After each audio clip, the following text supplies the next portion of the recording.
ko da yaushe ku ta ka ruwan tara gare kullum sai share da yannika muku zamanin ganin dauke da ake ciki wallahi wurin ganin ka dawowa da kwana ba ta yiwa ina kwana wani yamman na sayi. Salamu alaikum. Wani ka gani haka kamar yayi. Wallahi ni ne garmani.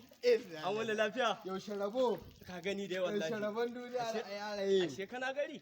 Wallahi ina nan. To ya harkoki. Kai kiyo ne kai. Allah sarki. Kiyo ne kai riba.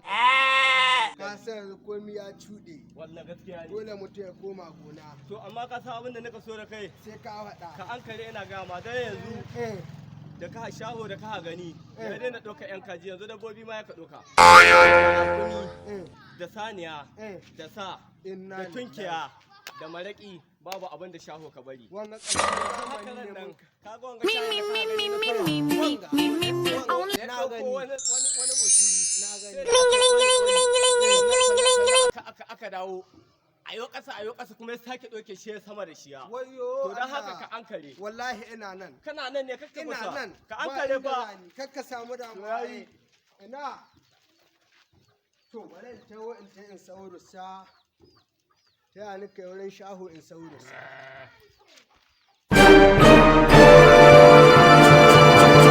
Ya ta yi da ni.